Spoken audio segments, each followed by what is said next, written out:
case hari ini kaki kiri. Posisi seperti ini berarti posisi pasien ini masih supine.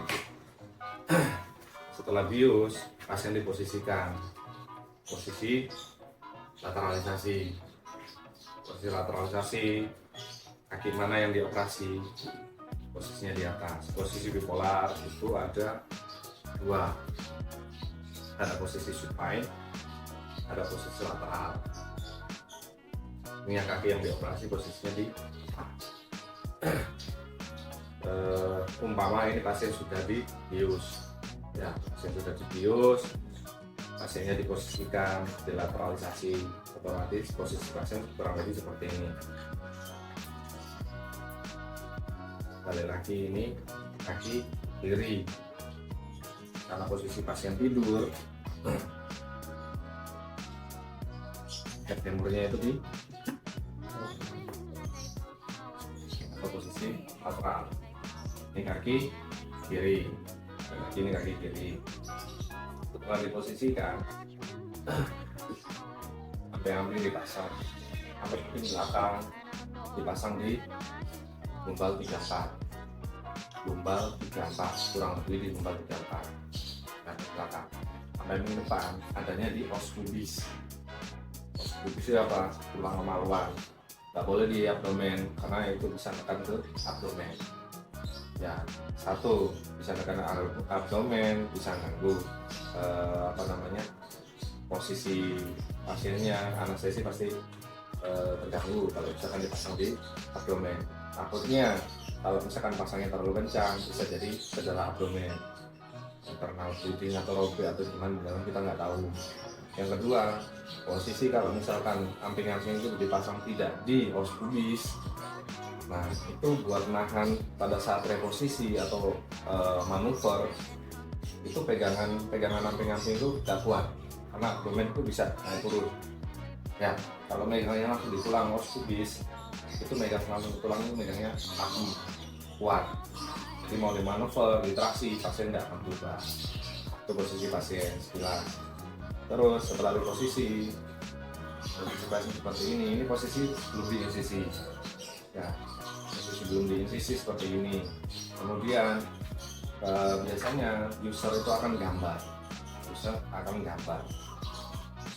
Perkiraan gambar ini asal ngerti. Perkiraan gambar itu dipegang. Pasien dipegang siasnya, terus dipegang griternya, pucuk griter. Ditarik 3 jari di atas griter, dikasih tanda. Terus dia pegang lagi, kurang lebih lasernya, ya angan-angan lasernya itu kira-kira 2 jari, 3 jari di atas pucuk tipnya griter. Dia tarik 3 jari di bawahnya. Nah, terus dia pegang lagi, kurang lebih lasernya, ya angan-angan lasernya itu kira-kira 2 jari, 3 jari di atas pucuk tipnya griter. Dia tarik 3 jari di bawahnya. Nah, ini posisi pasien miring atau lateral. Dia tarik marker, dari situ dia tarik ke arah bokong setinggi ini, dia insisi dari batas marker, dia tarik ke arah bokong miring terus ke bawah. Insisi tidak boleh jatuh terlalu ke belakang, insisi tidak boleh jatuh terlalu depan. Kenapa? Nanti jadinya pada saat expose susahnya kayak kemarin. Apalagi kalau misalkan dokternya tidak mau buka di sini minor, buat naruh oman nggak bisa, expose-nya sulit. Jadi tugasnya TS asisten pasti lagi insisi sesuai markernya ke belakangnya. Ke belakang pun tidak boleh terlalu jauh. Kenapa? Karena di belakang ada saraf siatik. Kalau itu sampai kepotong, itu sampai cedera, pasiennya nyerinya nggak akan selesai. Bokongnya kebas, nyeri. Meskipun pasang, tujuannya itu operasi artroplasti, itu sih paling pertama dikejar itu nyeri. operasi, pasien pos operasi tidak rasa nyeri. Operasi itu baik hip atau maupun benih. Yang paling pertama dikejar itu nyeri. Sampai mari operasi malah nyeri sarafnya kepotong. Terus setelah incisi, habis buka kulit, ketemu fat, kasih hak tajam. Kanan kiri ikuti incisi dilebar, diperdalam sampai fat dibuka ketemu fascia. Ya, mari ketemu fascia, dia incisi lagi. Fascia, incisi, terus ke atas. Setelah itu, mari fascia dibuka, hak masuk. Terus ketemu namanya ototnya di biak, disiplak. Kenapa nggak dipotong? Ototnya dipotong nyeri. Terus di otot juga ada pembuluh darah kecil yang bisa menyebabkan bleeding. Untuk minimal biar tidak bleeding, ototnya itu tidak dipotong, cuma disibaknya di biak. Nah, setelah di biak ketemu bursa. Nah, pada saat ketemu bursa, itu kakinya di endo, goyang. Nah, kaki digerakkan gini. Tujuannya apa? Tujuannya biar dokter itu bisa tahu batasnya, karena incisi bursa itu harus posterior bone. Apa itu posterior bone? Incisinya harus mepet sama tulang, jadi buka ke incisi tulang, buka dari atas sampai bawah, ketemu expose sampai ketemu minor, minimal. Pada saat kamu goyangkan gini, dokter tuh bisa tahu batasnya, dia incisi bursa itu seberapa. Nah, setelah incisi bursa buka, apa yang dilakukan? Apa yang didapat? Yang didapat external rotator. Bursa dibuka, hak masuk, hak femur masuk, bursa ditarik belakang. Kadang ada user yang sebelum hak itu masuk naik bursa atau apa, dia lebih care sama siatik. Ada yang dikasih kasa basah di bagian posterior, di bagian bokong, untuk melindungi siatik jangan sampai cedera. Ada yang seperti itu, ada yang enggak. Setelah itu dibuka, ketemulah short external rotator. Ketemu short external rotator di buka, expose. Dokternya biar lebih gampang untuk mengeluarkan hair. Setelah itu dokternya mengeluarkan hair, lock. Ini keluar. Yang dilakukan setelah itu, TS-nya akan ukur besar, femoral head-nya berapa. Ini 44, ukuran 45, ukuran 46. Nah, itu ada plus minusnya. Karena implannya kita itu naiknya 22 size. Implannya kita naik 22 size.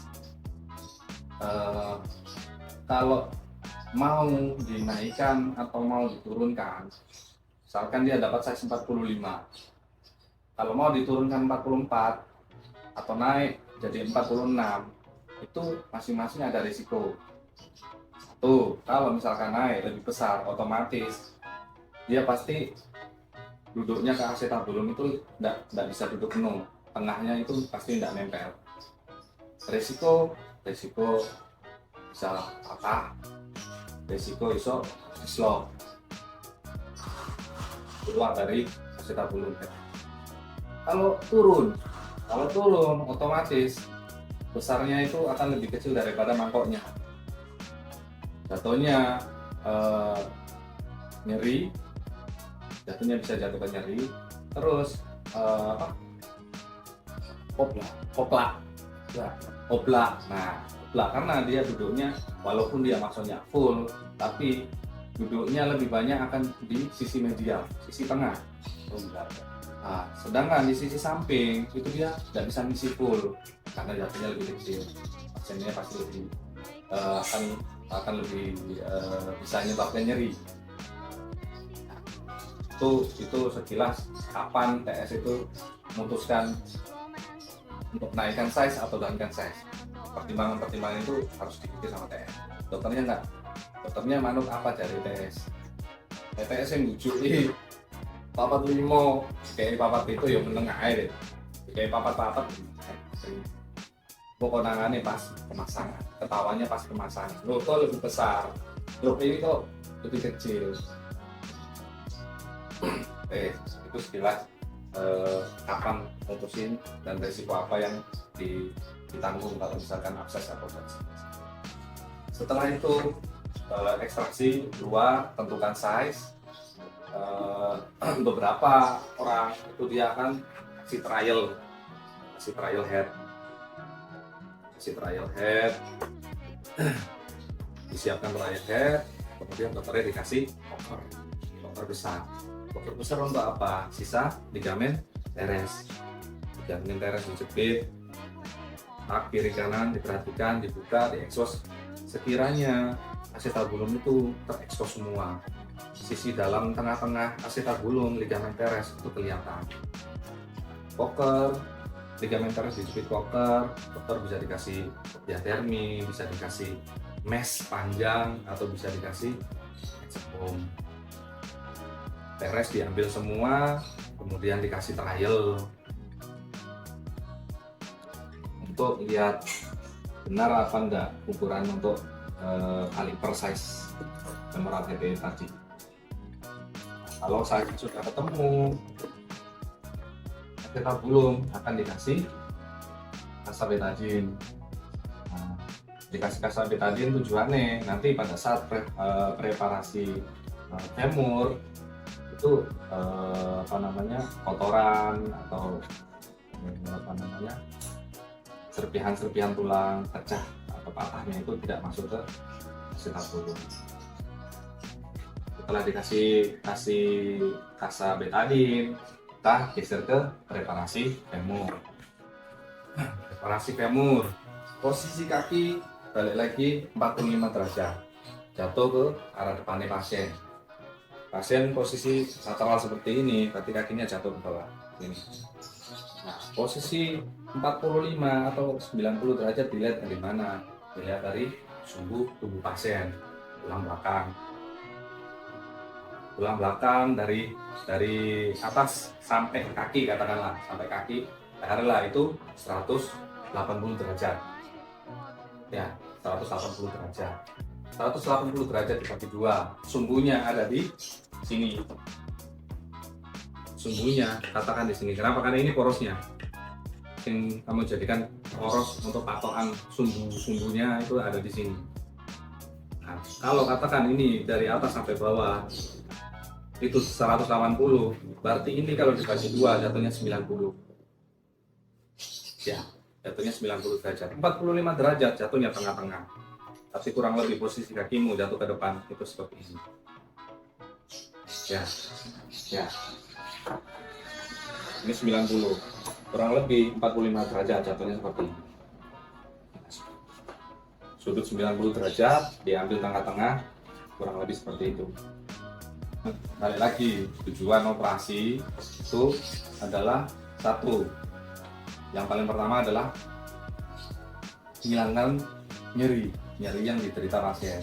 Jangan sampai pas setelah operasi pasiennya tetap nyeri. Tujuan operasi ini tidak tercapai. Yang kedua, mengembalikan struktur tulang, struktur anatomi pasien itu seperti sedia kala, walaupun tidak sempurna, tapi paling nggak mendekati. Dia nggak sedikit, paling nggak mendekati kondisi normal.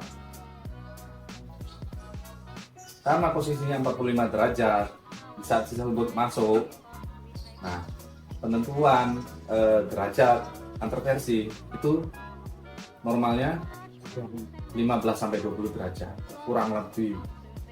Kenapa 15-20 derajat? Ya, sesuai anatomi tubuh manusia itu derajat antarversi dari head ke greater itu derajat kemiringannya kurang lebih 20 derajat, 15 sampai 20 derajat. Antara itu syukur-syukur dapat yang pas. Harapannya mendekati pas. Nah, pada saat masuk tugasnya TS itu melihat ini. Kemarin mahasiswa kan tak bilang patokan aku kalau main ini anggaplah ini bidang datar, ini juga bidang datar yang lurus kata.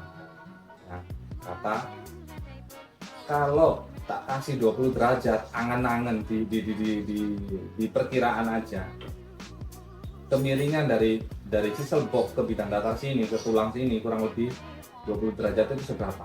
Nah, miringnya ke arah mana? Ke arah ke arah dalam, depan. Ini posterior, ini kan posterior ke arah depan.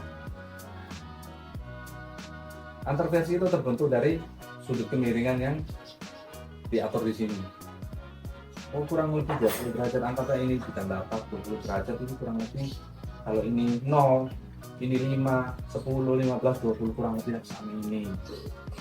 Perkiraan itu ditentukan. Berapa mas? Pasti dokternya katanya antarversinya 20 dok. 20 itu seberapa? Kurang lebih segini. Segini dong. Ini masuk di sisa kalkar sini, dikasih hammer, diketuk. Sambil ini masuk derajat kemiringan antarversi yang sudah ditentukan, jangan sampai berubah pada saat masuk. Jangan terus dicongkel. Sisa cancellous bone di sini, sisi harapannya setelah di chisel box lateral ini kurang lebih bentuknya seperti ini, roa. Kemudian setelah chisel box, dokternya akan minta canal finder. Canal finder ini dipakai untuk menentukan atau memastikan medula dari sak femur. Dimasukkan di reamer ke tengah. Seberapa mas? Dan ancer-ancer, kalau misalkan stem itu segini, kurang lebih masuknya seberapa? Lebih baik lebih daripada kurang. Lebih baik lebih daripada kurang. Kenapa? Kalau misalkan ini kurang, stemnya kurang, otomatis kalau misalkan masuknya cuma segini, berarti lubang medulanya yang ditimbulkan itu kurang lebih segini. Sedangkan stemnya sampean yang nanti ketemu size katakanlah dia sepanjang ini.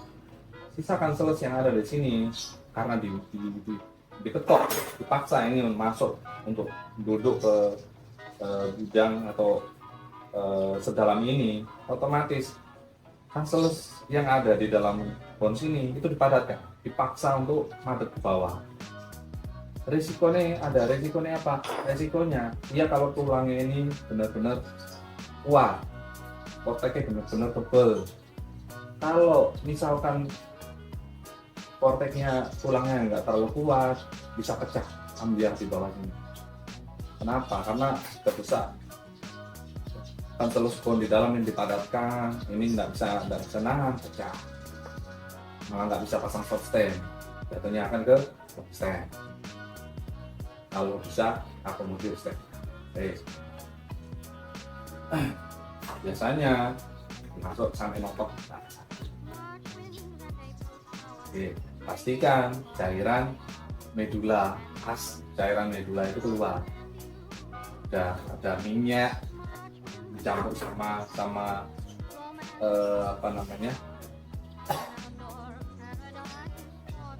cairan yang dihasilkan dari cancellous bone yang di adatma atau diremes, keluarnya berbeda sama cairan kayak darah dan yang lain-lain.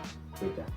Kalau keluarannya minyak bercampur sama cairan yang dari cancellous bone yang dipadatkan itu berarti benar-benar masuk medula.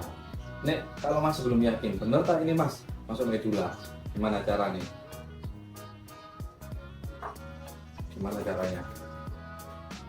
digoyangkan aja kaki, digoyangkan aja, maju mundur. Kalau ini ikut handle-nya ikut, itu berarti benar-benar masuk di medula.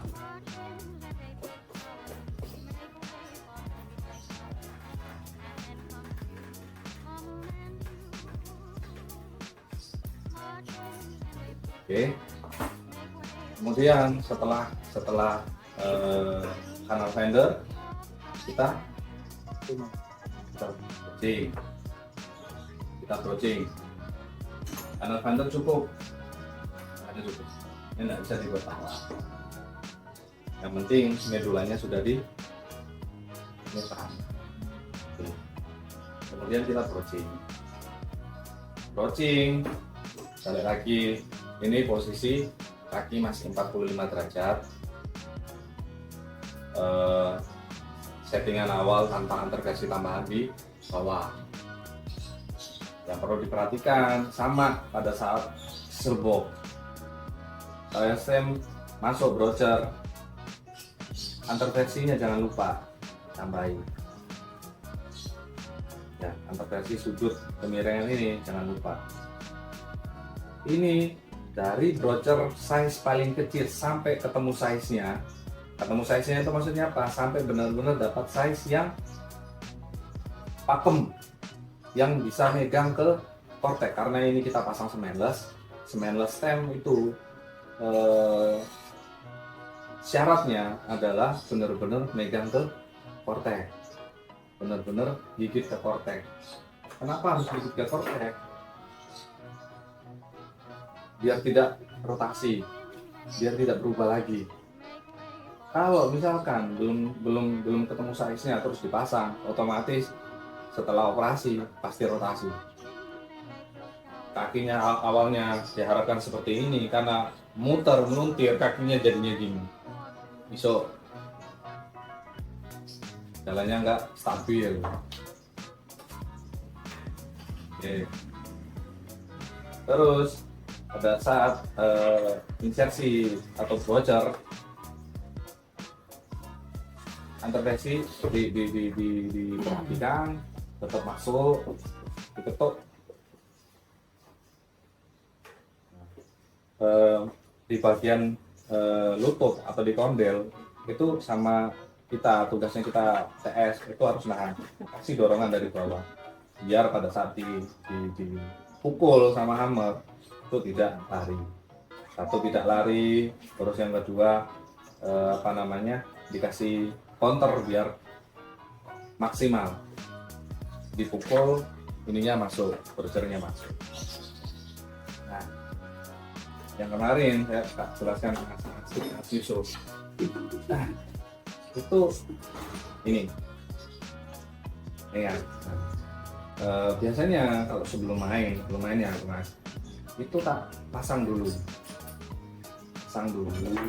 ini tak jajarkan sekiranya ini masuk itu kan segini nempel, ini tak dijajarkan. Kalau seumpama masuk size 1 atau size 2 itu handle ini sampai seberapa tingginya sama ini biar dapat size netral. Nah, tingginya pada saat di brocher misalkan ini sampai di tekuan sini kan, tekuan ini. Nah, itu tak iling-iling, angan-angan Pak, gambar. Jadi saat brocher itu masuk, nah kurang lebih ini proximal stem ini sampai di sini. Ini pas miring ini kan sejajar, setinggi sama tip gritter. Ya, sejajar sama tip gritter. Kurang lebih, misalkan ini sudah sejajar tingginya sama tip gritter, tapi size itu dapatnya di femoral head yang netral atau 0. Kalau mau patokan itu. Kalau enggak, masuk aja sih. Ini lebih, jatuhnya lebih dalam, enggak apa-apa. Naik. Habis diketok kan, diketok. Dilihat bawahnya. Ya. Sisa 1 senti yang di atasnya laser itu jangan sampai visur. pecah. Terus kalau sudah biasanya itu tak gini kan, atau dokternya gini kan, tujuannya apa? Untuk lihat ini masih goyang, sudah megang atau belum. Kalau masih goyang berarti dia belum megang, maksimalnya belum megang, misalnya juga belum megang ke kortek. Berarti kalau masih goyang, kita harus naikkan brochure, naik. Jangan lupa posisi kaki tetap dipertahankan 45 tanpa tambahan posisi awal, sesuai posisi awal. Naik, balik lagi, posisi antar versi tetap dipertahankan 15 sampai 20 derajat. Terus tetap noise-nya goyang, masih goyang, berarti masih belum ketemu size-nya. Gimana mas? Brochure-nya cukup? Naik dokter, kita akses lagi. Kenapa? Nah, kita pasang semen dok, dia harus benar-benar megang ke kortek. Kita upside, naik lagi, masih goyang mas. Gimana? Cukup? Saya takut pecah. Biasanya dokter kalau masang semenless pasti takutnya itu crack. Kalau misal belum ketemu size-nya, kita naik, kita upside. Jangan lupa dikonfirmasi ke user size berapa yang sudah kita pakai, sambil kita ingat ban kita sampai size berapa. Jangan sampai browsing sampai akhir ternyata tidak bisa megang, terus banyak spek yang dibuat, otomatis jatuhnya kita pasang semen benar. Lalu kita masuk size lagi. Jangan lupa tapi kita perhatikan antar versinya, jangan sampai berubah. Masuk keluarnya brochure itu sesuai antar versi yang ditentukan di awal ya. Kembali seperti hammer ini, jatuhnya kurang lebih sama seperti hari ini, titik paling tertinggi kurang lebih proximal laterale stem itu duduknya dalam ini. Kenapa aku bilang dalam ini? Ini kan tadi aku bilang kalau dikasih neck pasti ini angan-anganku ini setinggi ya, tinggi. Digoyang sama user. Oh, ini tidak goyang. Sudah stabil mas. Sudah stabil mas. Gimana? Trial boleh. Ini kalau Mas Yusuf dokternya minta trial, ya udah kasih trial, kasih neck, posisi kakinya dinaikkan sedikit, dinaikkan ke sejajar sama tubuh.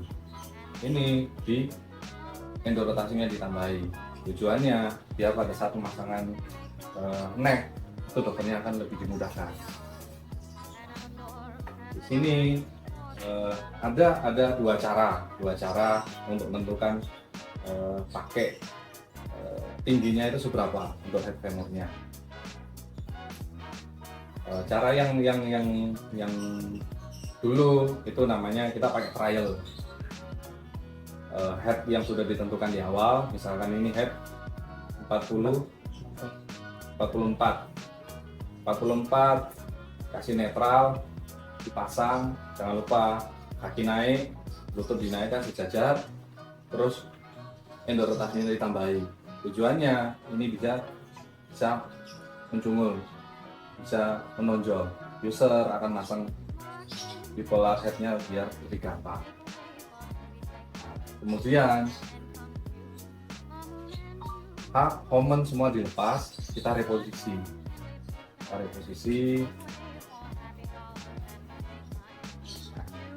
Ini biasanya kapsul dipegang sama koker ya. Kapsul dipegang koker dua, atas sama bawah. Kemudian ini diposisikan ke posterior. User dikasih pendorong atau pusher. Nah, tugasnya tugasnya TS itu memastikan bahwa ini nanti kalau misalkan di reposisi itu jangan sampai terganjal oleh acetabulum atau yang lainnya, karena misalnya terganjal terus dipaksakan bisa jadi fraktur di sak femurnya. Jadi benar-benar harus dipastikan traksinya harus dilihat seberapa kira-kira, kalau misalkan di reposisi itu bisa masuk apa enggak. Kalau tidak bisa masuk jangan dipaksa, kalau dipaksa bisa pecah fraktur. Ini posisi di posterior acetabulum posterior, dokternya akan dorong dengan menggunakan alat pusar ini. Posisi bipolar head-nya juga diperhatikan. Sekiranya jangan menghadap ke atas seperti ini, harus dijatuhkan ini. Ini untuk mempermudah reposisi pada saat reposisi. Nah, pada saat dokternya mendorong, tugas TS itu akan traksi, bantu traksi femurnya, kemudian di eksorotasi. Nah, tujuannya biar bipolar head ini bisa kembali lagi masuk ke acetabulum. Kalau sudah masuk ke acetabulum, yang perlu dicek apa? Stabilitas, pistoning, sama yang terakhir panjang kaki. Stabilitas, pistoning, posisi kaki di endo sedikit, lurus, kaki lurus, endo sedikit, kemudian ditarik. Pistoning itu maksudnya space yang ditimbulkan pada saat kaki ini ditarik itu seberapa di sini. Jangan sampai terlalu banyak. Nah, kemudian stabilitas kaki ditekuk 90 derajat, didorong ke belakang, ke posterior, jangan sampai bipolar head ini keluar dari mangkoknya. Kemudian kakinya dijatuhkan, diturunkan 90 derajat, terus dijatuhkan, didorong. Nah, untuk lihat ini stabilnya seberapa. Artinya kalau misalkan ini terpasang dengan anterversi yang sudah ditentukan di awal, posisi yang seperti ini, kira-kira aktivitas yang bisa dilakukan sama pasien setelah operasi itu seberapa? Nah, dia untuk sujud sholat atau jalan atau nekuk kakinya itu seberapa? Oke. Kemudian diukur panjang kakinya. Lutut ditemukan sama lutut kaki yang sehat, tumit disejajarkan sama tumit kaki yang sehat untuk lihat panjangnya. Kira-kira dengan femoral head netral atau 0 ini itu panjang kakinya sama apa enggak. Kalau kepanjangan berarti femoral headnya harus kita kurangi, kita turunkan.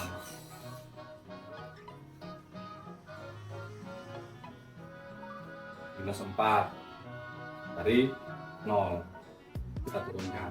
Atau misalkan kakinya kependekan, berarti femoral headnya harus kita tambahi untuk mengejar panjang kakinya biar sama. Nah, kalau sudah sama, sudah ketemu size-nya, sudah ketemu panjang kakinya, stabilitasnya sudah dicek dan tidak ada masalah, baru kita konfirmasi untuk buka implan.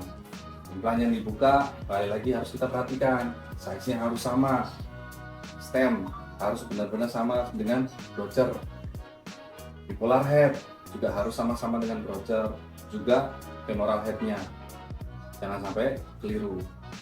Kalau keliru, nanti jatuhnya itu tadi panjang kaki tidak tercapai, tujuannya tidak tercapai, panjang kakinya tidak sama, atau kepanjangan atau kependekan. Setelah dikonfirmasi semua, kita dislokasi lagi kakinya. Kita dislok karena ini masih trial. Ya, kaki posisi 45, ya, di endo ditraksi sambil diindo. Ya, ulang. Kaki diposisikan 45 derajat. Ya, ditraksi, ditarik sambil ini diindo. Full endo sambil ditraksi. Otomatis dia akan keluar dari mangkoknya. Kebalikan kalau reposisi. Kalau reposisi ditarik di exo. Kalau di slow ditarik di endo. Ya. 45 derajat. Reposisi 45 derajat.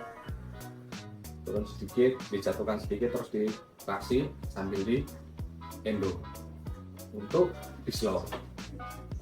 Kalau sudah di slow, sudah keluar dari mangkoknya, ini kita lepas, kita keluarkan lagi handle crotcher. Handle crotcher, usernya diberikan hammer untuk mengeluarkan ini crotcher atau trial tadi. Kemudian implan, konfirmasi implan, buka implan, pasang handle implannya, kemudian dipasang. Sama pada saat pemasangan implan itu harus diperhatikan untuk anterversinya, sudut anterversinya jangan sampai berubah.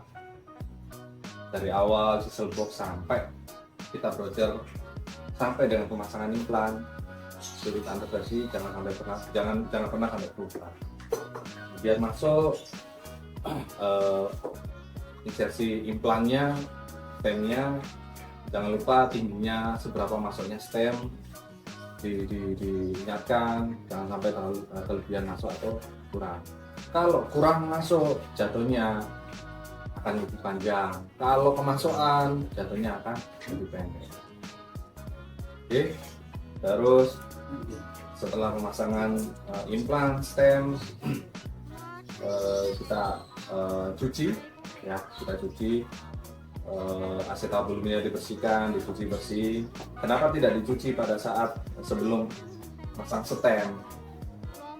Karena kita pasangnya semenless, harapannya adalah sisa-sisa kanker, sisa-sisa yang di dalam tulangnya itu akan merangsang untuk mempercepat tumbuhnya tulang baru, untuk lebih ngikat lagi, lebih megang lagi ke implannya. Nah, setelah pasang implan kita cuci bersih, kemudian pasang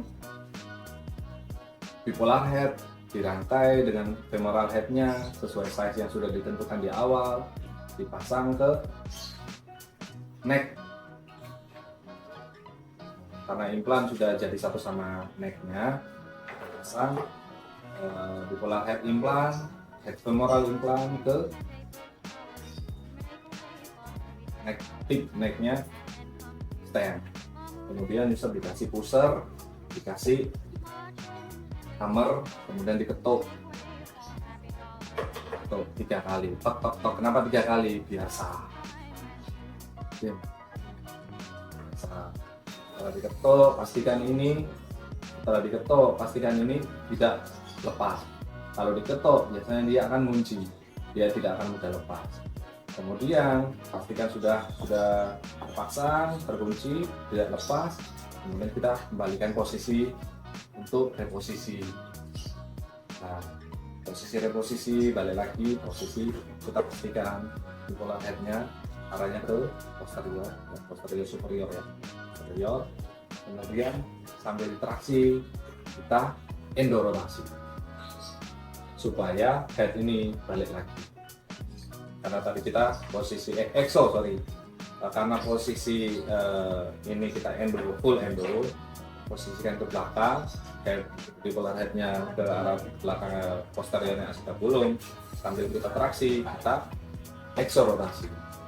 Otomatis dengan bantuan dorongan dari user, alat pendorong ini tadi yang didorong sama user, harapannya ini akan membantu untuk proses masuknya atau reposisinya bipolar head. Ketika sudah kembali, dicek lagi untuk stoningnya, dicek stabilitasnya, panjang kakinya dicek lagi. Setelah memastikan semuanya aman untuk pasien, baru kita jahit. Kita bantu jahit lapis demi lapis. Dari kapsulnya kita kembalikan lagi, pastikan kapsulnya benar-benar terjahit. Kenapa? Karena kalau di bipolar itu tidak ada yang namanya anti dislok seperti operasi THR. Kalau total hip replacement itu dia ada anti dislok di linernya. Kalau bipolar dia tidak ada. Jadi kenapa kalau bipolar harus benar-benar kapsul itu dikembalikan. Apa yang dibuka harus benar-benar dikembalikan seperti awal. Karena kalau kapsulnya nggak dijahit, pasti dia akan dislok. Resiko untuk disloknya tinggi. Kalau dijahit lapis demi lapis, kapsul dijahit kembali, short eksternal rotator dikembalikan lagi, ditempelkan lagi ke gritter, ya. Terus ototnya dijahit beberapa jahitan untuk mendekatkan aja. Karena kalau otot itu sistem selama otot itu didekatkan, itu dia lebih cepat untuk pulih. Kalau otot itu dia jauh, untuk kesembuhannya itu tidak disembuhkan malah lebih lama, membuat jaringan lagi baru. Kalau otot itu didekatkan dia pasti lebih cepat untuk sembuh. Kemudian otot dikembalikan, fascia rata juga harus dikembalikan, dijahit benar-benar rata, rapi. Kenapa? Kalau misalkan fascia itu tidak dijahit, nanti kedepannya bisa jadi hernia. Jaringan yang ada di dalam otot, jaringan yang di dalam akan muncul keluar di bawahnya fat, bawahnya kulit, lama-lama akan jadi kantong, jadi hernia. Nah, setelah dikembalikan, dicuci, dibersihkan, dijahit lagi lapis demi lapis dari fascia naik fat, terus jahit subkutis sampai kita jahit kulit. Setelah jahit kulit, jangan lupa posisi pasien setelah operasi juga harus diperhatikan. Posisi pasien diposisikan sedikit menggagah, kemudian di tengah-tengah dikasih bantal. Tujuannya biar jangan sampai dia terlalu rapet atau terlalu menggagah malah jadi dislok. Sekian operasi bipolar. Harapannya bisa operasi sendiri. Terima kasih.